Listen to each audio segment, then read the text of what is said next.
mbote balinga mikati na kolo na ba oyo pe na bandimeli Yesu te balekala kondimela lokola mokonzi pe mobikisi na bomoi na bango.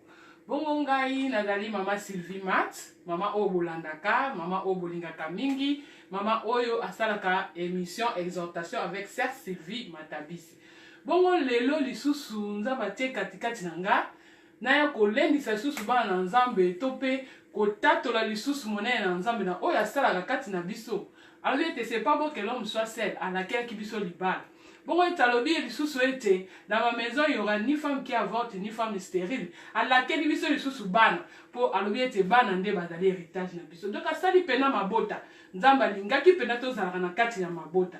Bon na kati ya mabota na biso nde tokomi na fin de l'année to fetaka o to bengaka Noël ko botama ya mwana Yesu. Bon elekaka biso mingi kana losambo te elekaka biso mingi pe na côté elubu.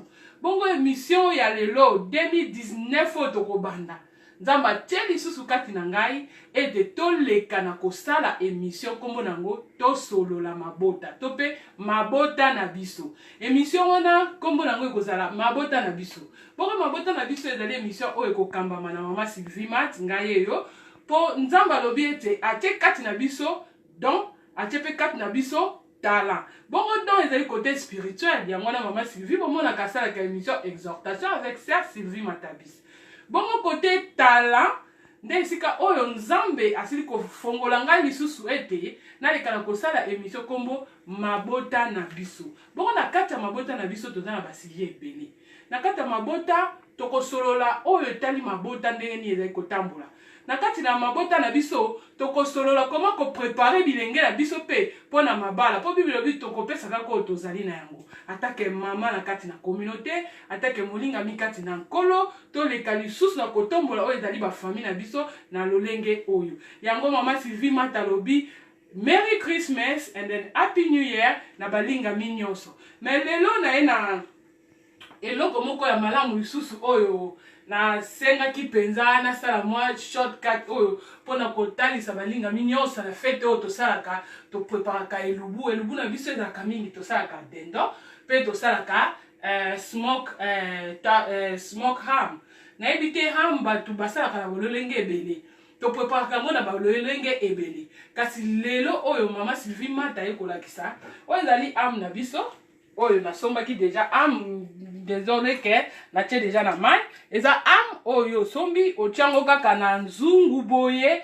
otieka mai ya pio ofiniki ti lobi na yango tango kolongola yango na nzungu olongoli mai oyo parce que ezaka na mungwa totiaka boye po mungwa elongwa lobi sikoyo tango okolongola yango nde otie mai mususu otie na moto au moins pendant 1h30 par rapport à grandeur na ebité am nini yo sombi monene nango ezali ndenge nini.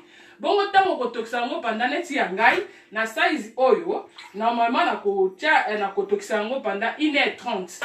Bongo soki ebeli na longoli yango na kati na mai bongo na koleka kosangisa lisusu oni na koleka na kosangisa oni na musta na kosangisa yango na nzungu moko ya muke na tia na moto na baloli après na ntia yango likolo ya am na ngai nde na koti yango na four pendant 30 minutes po ezwa couleur to mona ka rouge mona ba photo so koti na shop ozo mona ba tie am mone tedi pendangba ondie ba tumbi yango na moto na biso de to baka koni na Kinshasa. Donc eloko mususu etelisaka pe am ezalaka oni oto bengi mafuta nzoi na moutarde.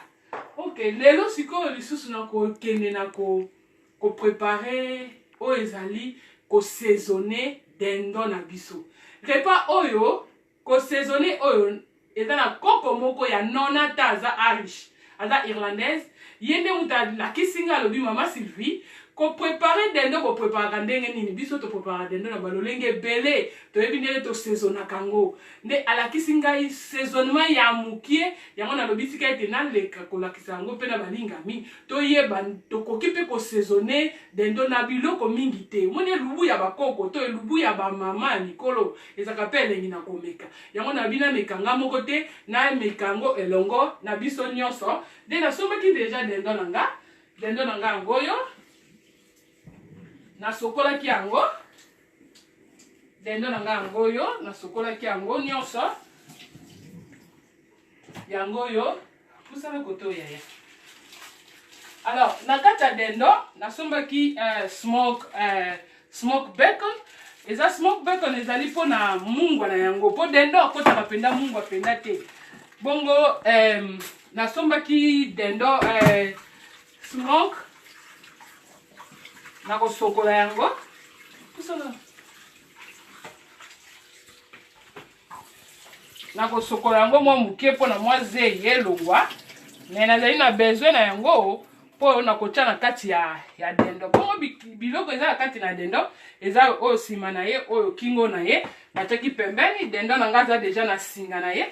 Nasombi lisusu mpona kosaisonner nasombi lisusu breadcrumb oyo mpona kosaisonner. Normalement nalingaki kosaisonner yango na oyo sage and an onion stuff po yango nde aza na biloko nyonso deja aza na bread na kati aza na basaisonnement nyonso. Mais lokola nazalaki nango deja na ndako nakanisaki ezalaki ebele nzokeko moke tokosangisa na biso yango.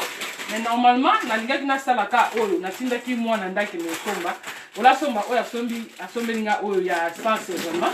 Mais lokola naza na nga na basaisonnement na nga mpe mosusu nde na okende kosangisa yango. Donc elubu na biso ya lelo ezali kaka kolamba te. Lelo na ye kaka nde kosaisonner dendo tomona comment est-ce que tokoki mpe kosaisonner dendo na biso na ndenge ya ba irlandais. Naza na persil na nga na kosokola yango na kosokola persil na nga na kati yango mike mike na kati ya ndenge tolobaki na kati ya breadcrumb mpona kotia yango na kati ya dendo. Nde na kokata persil na ngai natie na kati et puis na kobakisa oyo tobenga yango oyo tobenga yango rosemary. Rosemary okokolamba mpe na belubu neti biso tosalaka mwa ngulu ya mai boye ngulu ya liboke tobaka tosalaka na nzungu to mpe nyama ya mai okoki mpe kosangisa yango. Bongo ezali deja mpo nga nasalela yango deja ezala okopila yango kaka okoepila yango kaka pona solo po eza bandeko na biso pe mususu balambaka batiaka kwa biso bataba ndundu boy totiaka pe mususu mazulu ou bien malumba na biloko na biso. Donc eza quelque sorte ndie malumba to pe mazulu ya mindele. Mais comme nango rosemary donc so koti na shop tuni oluki rosemary kozwango nde toko baksa lisusu time ezali makasa pe kaka na cadre kaka ya kosaisonner dendo na biso. Okozwa na mingi te po ezakala solo makasi ndenge nazoloba na bino o ayebi mazulu na Kinshasa ayebi solo na yango. Bongo ye pa la mwa solo makasi yango tokotiango kaka mukie po ya kota na kati po akoma lokola dans nde tolobaki saisonnement oyo eza déjà plein. Saisonnement oyo sage onion and then stuffing po oyo azaki ka bread ya pamba. Alors pona kokisa yango na kokamata na kotia litungulu na kokata matungulu na ngai pona kotia na kati pona ko saisonner dendo na biso ezala ready. Tukokata yango batu mwasi na mwasi ayebi ndenge akataka matungulu na ye. Bon matungulu eza mutu mususu alingaka ba rondelle mususu alingaka mike mutu mususu mena kokata po lokola tozokotia yango na kati ya saisonnement na biso ebongi na yango pene ezala mike yango wana tokokata yango na lolenge oyo po ezali te tozosalela sauce mais ezali nde po tozokosaisonner yango na kati na dendo nyonso oyo tokokata po dendo na biso eza munene ezali ya 5 kg nde yango wana ezokosenga na biso totia penga matungulu oyo ya munene mwa mobimba okoki ça dépend ya batu mususu balingaka matungulu ebele mususu balingaka pena matungulu mukie. Donc ce que eza da munene donc c'est bon okoki kotia na yo matungulu na yo ndenge yo omoni okoki kotia po kaka na saveur ya nini ya dendo na biso. Bongo tokotia matungulu na biso na kati ya staff tokobalola yango po esangana nyonso elekana yango na kosangana. Dendo na biso na mama tokotumba yango lobi wa matungulu ya eleki bakasi sali mwa. Donc dendo na biso na mama tokotumba yango lobi mais lelo nde toko saisonner yango totiki yango na kati ya saisonnement. Bon, toko zo siko dendo na biso. O nde mama ya likambo tope. Likambo oyo toye ko sala lelo ezali ko saisonner dendo na biso. Ndenge tolobaki nasomaki bacon oyo pona mungwa dendo kotaka mungwa penda mingi te. Bongo koko ya irlandaise alobi na ngai mama Sylvie po ba koko mingi to bato mingi baliaka penda mungwa te. Bango batiaka bacon mais mungwa batiaka kaka muke likolo po herbe komaka na table okoki utiliser celle de table. Alors bacon tokotia na kati liboso après avoir kosokola tokotia na kingo awa ezaka po kotisa mungwa tango uzali kotumba ye akokotisa mungwa. Bongo biso totumbaka tozwika totie na frigo mais na four. Mais il y a pas la kisi biso lolenge nini oyo tokoki ko sala lisusu. Mais le kola ezade ana singa na ni kolongola penda singa te.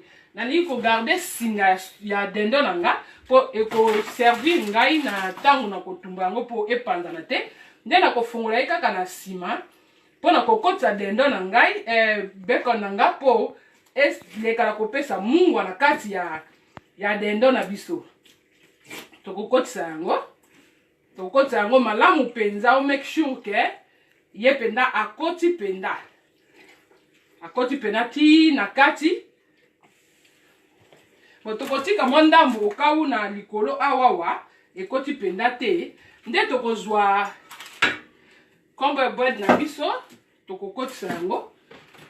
Tokoleka kokotsa pe ba oyo ezali kingo na nini na ye tokokotsa na biso yango pe liboso.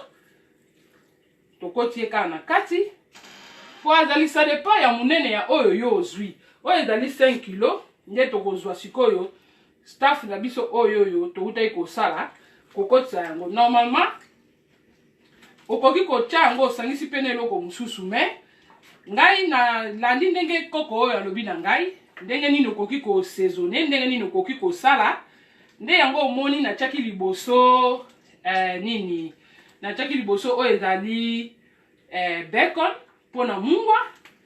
Sikoyo na bani kokotisa nde oyo ezali crumble bread na biso po ekota kaka nyonso ezali épice eleka kaka na kopesa saveur na kati ya dendo na biso.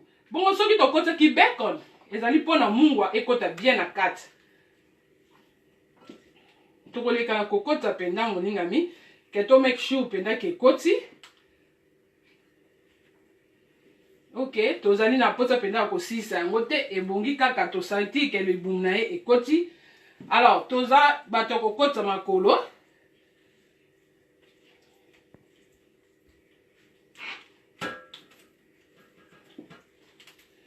Ok, dendo na biso saisonnement na ye esili pona kati. To apela na posa ko sisa nyonso te moningami. Bongo tokozwa kaka mungwa nde tokolandisa likolo.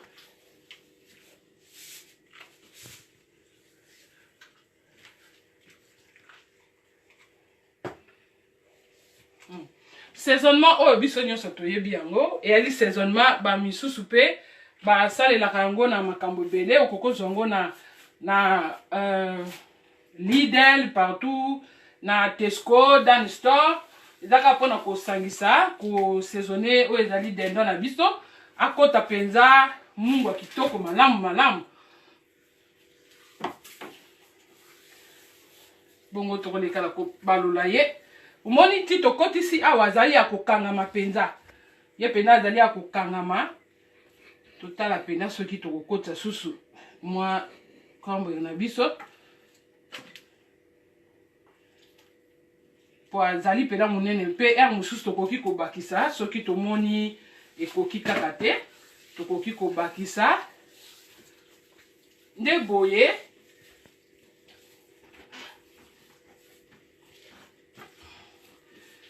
Balingami kati na kolo dendo na biso ready.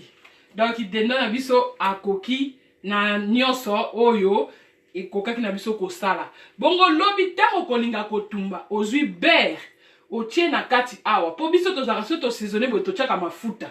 Mais koko alobi tango saisonner bo ozwi siko beurre nde opakoli yango na kati ozwi sikoyo ozwi file na biso olingi dendo Tango kolinga yango nde okotisi na kati na four pendant 3 heures du temps po ye azali dendo 5 kg na éviter dendo au 16 yo kosomba o ya 5 kg normalement pendant 3 heures du temps otie na kati ya four mais na moto muki au moins na 180 degrés na 180 degrés nde oyeba kocha dendo na biso. Bongo balingami lelo elubu ezalaki kaka na tina ete ya ko saisonner kaka dendo na biso. Dendo na biso to saisonner ango lelo me kotumba malobi. E bongo émission ezalaki teke toke nango tina suka titango to kotumba. Mais émission ezalaki na tina ete to yeba ndenge ni to ko saisonner pe dendo mena ba épice ebele te. Ndenge pe ya mususu to saka pe to lexa pe moi be épice tant mususu biso pe to yebi na ndenge na biso to salela kango. Mais maman moko a mukolo ya irlandaise habité maman Sylvie na kolakisa ndenge ba saisonnaka dendo na moyen mukie pe na ba saisonnement mingi te me kopesa o pe ntsunga to pe kosala saveur ya kitoko. Donc dendo na biso eza ready pona mokolo na lobi pona kokotisa yango na four pendant 3 heures du temps bongo obimisi yango. Donc avant kotisa yango na four ozwi file oyo to benga papier aluminium olingi dendo na yo. Bien sûr, na kopado te. Olingi dendo na yo, okoti na four pendant 3 heures du temps na moto ya 180 degrés. Tango ekosila olongoli yango na kati ya papier aluminium, alende ozongisa yango na four pendant opakoli yango liboso manteka avant okotisa. Opakoli yango manteka ozwi olingi yango na papier aluminium. Et bongo tango ekosala 3 heures du temps, olongoli yango longoli papier aluminium, otiki yango sikoyo kaka na motalaka. Donc na motalaka na biso lokola na oyo otiki yango na oyo otiki yango likolo na oyo pendant 25 minutes nde ekotela kitoko nde ekosalaka elubu na yo mama na yo papa na bana nyonso bolekala kosepela na kolia to kopartager repas oyo ezali saisonné na lolenge ya bakoko ya ba irlandaise. Tika nzambe alekala kopambola moko na moko si kolanda 2019 nde to kolancer penda émission oyo tina na kombo to solola mabota to pe mabota na biso. Nzambe alekala kopambola moko na moko si kolanda bongo na lobi bye for now.